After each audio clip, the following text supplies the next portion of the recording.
No problem doctor, আমার blood group ও negative, রক্ত লাগলে আমি দিব। ওকে। ডক্টর এইটুকু বলে অপারেশন থিয়েটারে ঢুকে পড়ল। এদিকে আয়াতের কথা শুনে সবাই ওর দিকে তাকিয়ে আছে। আজ থেকে 3 বছর আগে অ্যাক্সিডেন্ট হয়েছিল, সেটা সবাই জানে, কিন্তু আজ থেকে 5 বছর আগে ওনার হার্ট অ্যাটাক হয়েছিল সেটা কেউ জানে না, একমাত্র আদিয়ান চৌধুরী ছাড়া। আদিয়ান চৌধুরী একটা ঘোরের মধ্যে থাকলেও মেয়ের কথার ঘোর থেকে বেরিয়ে এসেছেন। উনি এক দৃষ্টিতে ওনার মেয়ের দিকে তাকিয়ে আছেন। আশিয়ানার বোনের কাছে গিয়ে বলল, মায়ের হার্ট অ্যাটাক হয়েছিল 5 বছর আগে। তুই কিভাবে জানলি? আমরা তো বাড়ির কেউই কিছু জানি না। সত্যি মায়ের হার্ট অ্যাটাক হয়েছিল কি? হ্যাঁ হয়েছিল। তাহলে বাবা, আমাদের কাউকে কিছু জানাওনি কেন? ওটা মাইনর অ্যাটাক ছিল, তাই কাউকে কিছু জানিনি। তাহলে আহি কিভাবে জানলো? আমি জানি না। তখন আয়াত বলল, ভেতরে মায়ের অপারেশন চলছে আর তোমরা পড়ে আছো, আমি কিভাবে জানলাম? আমি কোথাও না কোথাও থেকে জেনেছি। আয়াতের কথা শুনে সবাই চুপ মেরে গেল। এদিকে আয়াত শুধু ভেবেই যাচ্ছে, আয়াত এত কিছু জানতে পারছে কিভাবে? ও কিভাবে জানলো অনেকে হার্টলেস? প্রায় সব কিছুই আয়াত জানতে পারে, কিন্তু কিভাবে? ও তো এখানে ছিলই না। তাহলে কিভাবে ওরা যা ভাবছে আয়াতের সম্পর্কে, আসলে সেসব সত্যি নাকি সব মিথ্যে? ওর ভাবনার মাঝে নার্সদের দৌড়াদৌড়ি শুরু হয়ে গেল। ওদের দৌড়াদৌড়ি দেখে আয়াতরা সকলে ভয় পেল। আয়াত একজন নার্সকে জিজ্ঞেস করলো কি হয়েছে। তখন নার্সটি বলল, আপনার মায়ের যে ডক্টরটা অপারেশন করেছিল, উনি অপারেশন চলাকালীন অজ্ঞান হয়ে গেছে। উনিকে আমরা সেন্সে ফেরানোর চেষ্টা করছি। উনি প্রায় গুলিটার কাছে পৌঁছে গিয়েছিল, এর মধ্যে এরকম হলো। উনি ছাড়া এখন হসপিটালে কোনো ডক্টর নেই যে আপনার মায়ের অপারেশনটা করবে। এখন কি হবে শুধু আল্লাহই ভালো বলতে পারেন। এই কথা শুনে সবাই কি বলবে ভুলে গেছে। তখন আয়াত বলল, ইরফান ভাইয়া কোথায়? কয়েকদিনের জন্য মেডিকেল ক্যাম্পিং এর জন্য বাইরে গেছে বান্দরবান। ও শিট, এক্ষুনি যেতে হলো বান্দরবান? ডক্টর নেই, এখন কি করবে আয়াত? আয়াত চিন্তা করছে অন্য কথা। তখন আদিয়ান চৌধুরী কেঁদে উঠল আর বলল, ইয়া আল্লাহ, তুমি আমার আয়েশাকে বাঁচিয়ে নাও। তুমি কি আমার আয়েশাকে আমার থেকে কেড়ে নিবে? ডক্টর অজ্ঞান হয়ে গেছে, অন্য ডক্টরও নেই, এখন কি হবে? আমার আয়েশাকে বাঁচাবে। আয়াতের রাত চুপ করে বসে থাকলে হবে না। নিচে ডক্টর হয়ে কিভাবে ওর মায়ের এই অবস্থা দেখে চুপ করে থাকতে পারে? ওর জামায় এখনো ওর মায়ের রক্ত লেগে আছে। ও ওর মায়ের রক্ত ছুঁয়ে মনে মনে বলল, আমি থাকতে তোমার কিছু হবে না মা, আমি কিছুই হতে দিব না। তোমার মেয়ে যেভাবে তোমাকে প্রোটেক্ট করেছে আজও করবে, তুমি চিন্তা করো না। তোমার মেয়ে ঠিক তোমাকে এবারও বাঁচিয়ে নেবে।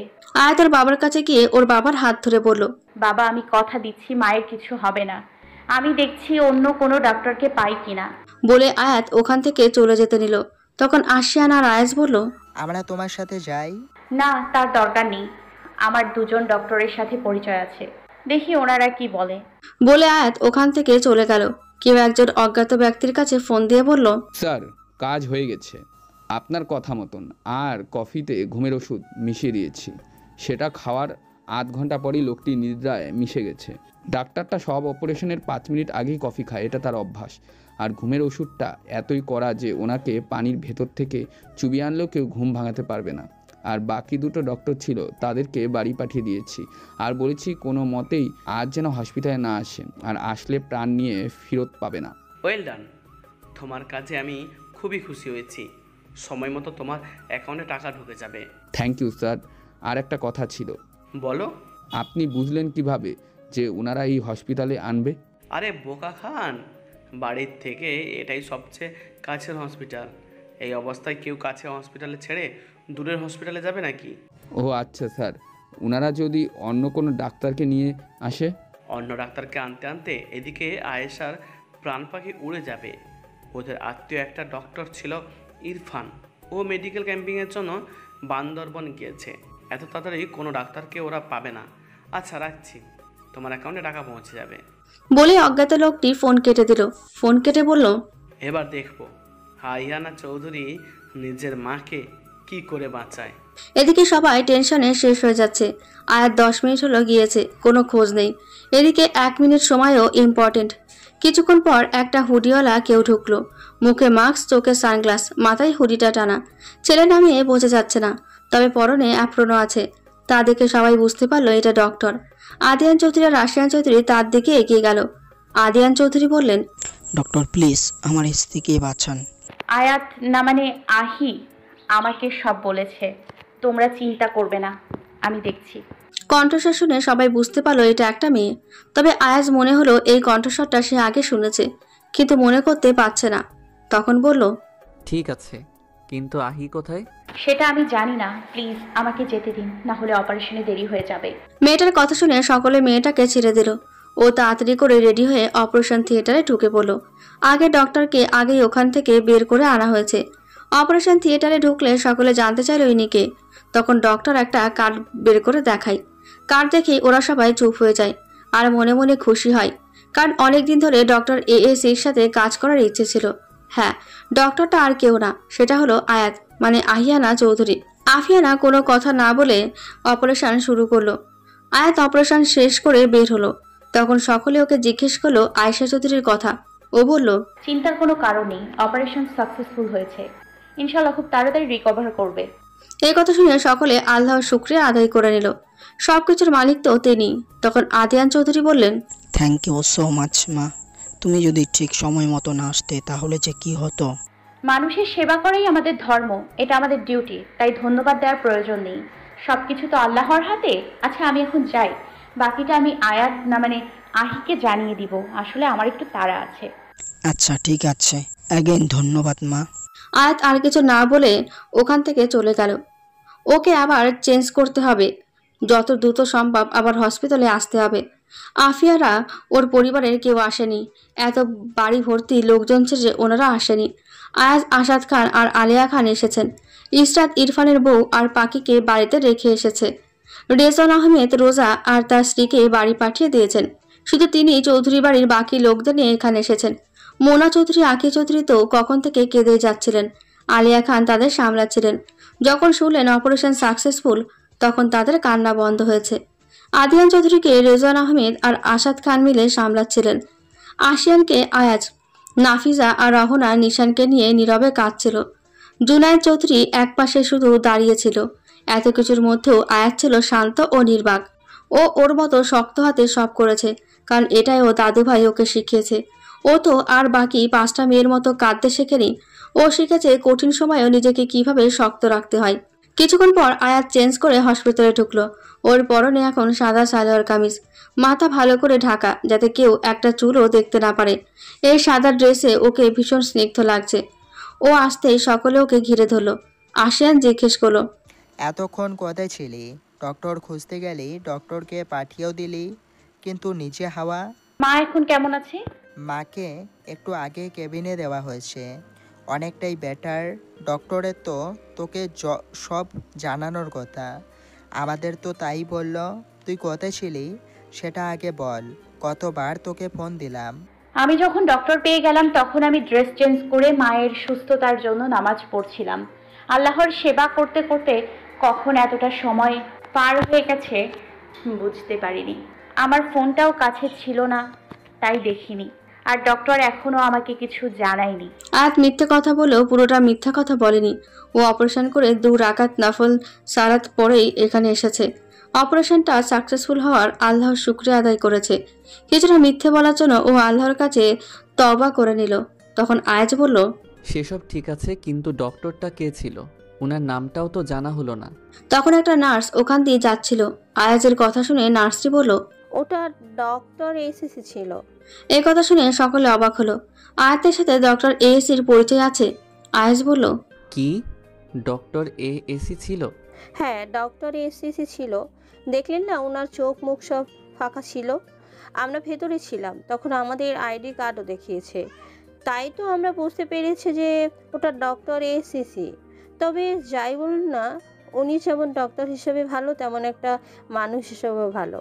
উনি কখনো ওনার গ্রুপ ছাড়া অপারেশন করেন না, কিন্তু আজ এই অবস্থায় উনি আমাদের সাথে অপারেশনটা করলেন। এমন আমাদের সাথে অনেক ভালো কথাও বলেছেন। এত বড় একজন মানুষ, অথচ আমাদের সামান্য নার্স বলে হেয় করেননি। তখন আয়াত বলল, একজন ডক্টরের ধর্মই হচ্ছে মানুষের সেবা করা। ডক্টর এএসির ধর্মই হচ্ছে মানুষের সেবা করা, তাই উনি এটা থেকে পিছু পা হননি। তখন আশিয়ান বলল, আহি একদম ঠিক বলেছে। বাই দ্য ওয়ে, তুই কিভাবে ডক্টর এএসিকে চিনিস? যখন দেখলাম আমার ডক্টরের স্বপ্নটা পূরণ হচ্ছে না, তখন আমি একটা এনজিওর সঙ্গে যুক্ত হয়েছিলাম। তারা সব সময় মানুষের সেবা করত। মাঝে মাঝে মেডিকেল ক্যাম্পিংয়েও যেতে হতো স্বেচ্ছাসেবী হয়ে। একবার একটা মেডিকেল ক্যাম্প থেকে ওনার সাথে পরিচয় হয়েছিল। সৌভাগ্যবশত সেই ক্যাম্পাসে কাজের জন্য আমি ওনার সাথে পড়ে গিয়েছিলাম। তখন থেকেই পরিচয়। উনি ওনার নাম্বারটাও আমাকে দিয়েছিলেন। আজ যখন ডক্টর পাচ্ছিলাম না, তখন আমি ওনাকে ফোন করি। উনি বাংলাদেশেই ছিলেন। আমার কথা শুনেই উনি এখানে আসেন। উনি বোধহয় আশেপাশেই ছিলেন, তাই এত তাড়াতাড়ি আসতে পেরেছেন। আয়াতের এই কথাগুলো বলার একদম ইচ্ছে ছিল না, কিন্তু ও নার্সদের বলতে ভুলে গেছিল ওর কথা না বলতে।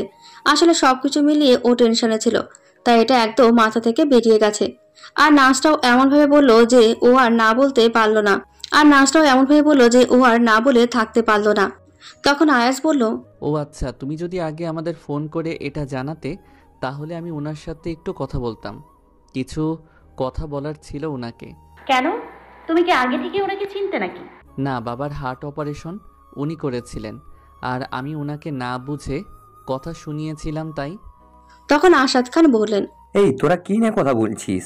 আবার আহি, তুমি একবার ডক্টর এএসি কে ফোন করে বলো আমরা এখন আয়েশা ভাবির সাথে দেখা করতে পারবো কিনা। তখনই আয়াতের ফোনে একটা ফোন এলো। ও সবাইকে বলল, এই ডক্টর ফোন করেছে। আসসালামু আলাইকুম ডক্টর, আপনার কথাই হচ্ছিল। এখন বলুন আমার মায়ের কি অবস্থা আর কি কি করতে হবে, আর মাকে কি এখন আমরা দেখতে পারবো? ও পাশের লোকটি মনে হয় একটু ভেবাচাকা খেয়ে গেছে, তবে আয়াতই তাকে এই সময় ফোন করতে বলেছিল। পাশের লোকটি সালামের জবাব দিয়ে চুপ করে রইল, কিছু বলল না। তিনি হয়তো আয়াতের কথার মানে বুঝতে পেরেছে। আয়াত একা একাই কিছুক্ষণ হুহা করে ধন্যবাদ জানিয়ে ফোনটাকে কেটে দিল। ও ফোনটা রাখতেই আদিয়ান চৌধুরী বললেন, কি বললো ডক্টর? ডক্টর বলল মাকে 1 মাস বেড রেস্টে থাকতে হবে, নিয়মিত ওষুধ খেতে হবে, ওনার কথা মতো চলতে হবে, বেশি উত্তেজিত হওয়া যাবে না। কিছুক্ষণ পর আমার ফোনে বাকি সব ডিটেলস পাঠাচ্ছে। আমরা মাকে দেখতে যেতে পারবো, তবে একজন একজন করে। ও আচ্ছা। বাবা তুমি আগে যাও, পরে আমরা সকলে দেখা করব। আচ্ছা ঠিক আছে। আদিয়ান চৌধুরী আয়েশা চৌধুরী কেবিনে চলে গেল। তখন আয়াস বলল, সব কিছুই ঠিক আছে, কিন্তু গুলিটা করলো কে মামিকে? আমার তো এত কিছুর মাঝে একটা কথা আমার মাথা থেকে বেরিয়ে গিয়েছিল। সত্যি তো মাকে গুলিটা কে করলো? মাকে গুলি করার উদ্দেশ্য ছিল নাকি অন্য কিছু? আমি তো ওখানেই ছিলাম, কিন্তু তেমন কিছু তো দেখতে পেলাম না। আর আমার জানা মতে আমাদের তো কোনো শত্রু নেই, তাহলে কে করবে এমন কাজ? তখন রেজন আহমেদ বলল, তোমাদের শত্রু আছে কিনা সেটা তো তোমরা জানো না। হয়তো কেউ তোমাদের জানতেই দেয়নি যে তোমাদের শত্রু আছে। হয়তো কেউ তোমাদের প্রোটেক্ট করছে নিজেকে ক্ষত করে। এটুকু বলেই রেজন আহমেদ আয়াতের দিকে তাকালো। আর কেউ না জানুক, উনি তো জানে এই মেয়েটা তার পরিবারকে বাঁচানোর জন্য কি কি করে। সব ঝড় নিজের ওপর দিয়ে সবাইকে কিভাবে সুরক্ষা দেয়। তখন আশিয়ান বলল, তুমি কি বলছো আঙ্কেল? আমি কিছুই বুঝতে পারছি না। কিছু না আরিয়ান, অনেক রাত হয়েছে। এখন হসপিটালে দুজনে বেশি লোক অ্যালাউ করবে না। আমরা বরং ভাবিকে দেখে বাড়ি যাই। কাল সকালে আবার আসবো। ভাবি সুস্থ হোক, তারপর জানা যাবে ভাবি কাউকে দেখেছি কিনা। তখন আশাদ খান বললেন, আমি পুলিশে ইনফর্ম করে দিয়েছি, তারা বলেছে বিষয়টা তারা দেখবে। ইনশাআল্লাহ খুব তাড়াতাড়ি কালপিটকে ধরতে পারবে। কথা শুনে আয়াত মনে মনে বলল, ফুপা, সেই কালপ্রিটকে ধরা যে এত সহজ নয়। তারা যে আমাদের মাঝেই বসবাস করে, তারা এমনভাবে চলে কেউ তাদের ধরতে পারবে না। তবে আমি এর শেষ দেখে ছাড়ব। আজ আমার মায়ের এই অবস্থার জন্য সে দায়ী। যদিও আমি জানি গুলিটা আমাকে উদ্দেশ্য করে করা হয়েছিল, আমি তাকে ছাড়ব না। প্রত্যেক কৃতকর্মের শাস্তি দিব তাকে, শুধু সময়ের অপেক্ষা। সময় বহমান। সময় এমন একটা জিনিস যেটা কখনো কারোর জন্য অপেক্ষা করে না, কিন্তু মানুষ সঠিক সময়ের অপেক্ষা করে সর্বদা। জীবনের গুরুত্বটা একটা সময় বদলে দেয়। মানুষ নির্দিষ্ট সময়ে তার জীবনের লক্ষ্য বেছে নেয়, আর লক্ষ্যের মাধ্যমে জীবন পরিচালনা করে। কেউ মাঝপথে এসে লক্ষ্য থেকে সরে দাঁড়ায়, আবার কেউ লক্ষ্য পূরণের জন্য জীবনের শেষ নিঃশ্বাস অবধি লড়ে যায়। প্রকৃত অর্থে তারাই জয়ী। দেখতে দেখতে কেটে গেছে 10টা দিন। আজ আয়েশা চৌধুরীকে বাড়ি নিয়ে যাওয়া হবে। সেদিন সবাইকে আয়াত আর আশিয়ান বাড়ি পাঠিয়ে দিয়েছিল। আদিয়ান চৌধুরী তো কিছুতেই যাবে না, আয়াত জোর করে পাঠিয়ে দিয়েছে। এমনিতে আদিয়ান চৌধুরীর বয়স হয়েছে, আর উনি হসপিটালে থাকলে অসুস্থ হয়ে যেতে পারে, তাই আয়াত ওনাকে বাড়ি পাঠিয়ে দিয়েছিল। পরের দিনই আয়েশা চৌধুরীর জ্ঞান ফিরে আসে। 2 ভাই বোন মিলে সবটা সামলাচ্ছে। আফিয়া আর ওর মা পরের দিন আয়েশা চৌধুরীকে দেখতে এসেছিল। হাজার হোক তাদের বাড়িতে আর তাদের পার্টিতে গিয়ে এরকমটা হয়েছে। আফিয়া খারাপ হলেও অতটা খারাপ নয় যে কারো প্রাণ নিয়ে নেবে। রোজা আর ওর মাও এসেছিল। আয়াতের পরিবার প্রতিদিন আয়েশা চৌধুরীর সাথে দেখা করে যেতেন। আয়াত সবসময় ওর মায়ের কাছে থাকতো। আশিয়ানকেও একদিন পরে বাড়িতে থাকতে বাধ্য করেছে আয়াত। আয়েশা চৌধুরীর সকল দায়িত্ব আয়াত নিয়েছে। ঠিকমতো খাবার খাওয়ানো, ওষুধ খাওয়ানো, কখন কি করতে হয় সব আয়াত দেখছে। এত কিছুর মাঝেও পুলিশ এখনো তাকে ধরতে পারেনি যে কে গুলিটা করেছিল। অবশ্য তাকে পাবে কিভাবে, সে তো গুলি করেও হাওয়া হয়ে গেছে, তাও একেবারে বিদেশে গিয়ে পড়েছে। আশিস চৌধুরী মুখ দেখতে পাননি, তাই তিনি এই কাজে সাহায্য করতে পারেনি। অবশ্য তিনি এটাও বুঝতে পারেনি গুলিটা তাকে নয়, আয়াতকে মারার জন্য করা হয়েছিল। আশিস চৌধুরী গুলি খেয়ে বোধহয় খুশি হয়েছে, কারণ তার মেয়ে তার সাথে কথা বলে কেয়ার করে। যদিও সেদিনের পর আর মা ডাকেনি, তবু আয়েশা চৌধুরী খুব আনন্দিত। আশিয়ান আর আদিয়ান চৌধুরী এসেছে আয়াত আর আয়েশা চৌধুরীকে নিতে।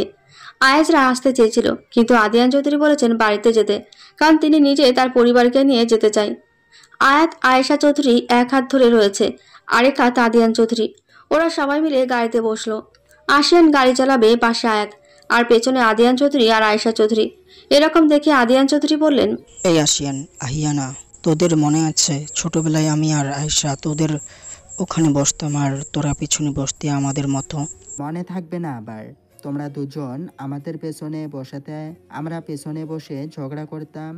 তখন আয়াত আনমনে আস্তে করে বলল, তখনকার দিনগুলো কত ভালো ছিল তাই না? আমরা কত মজা আনন্দ করতাম।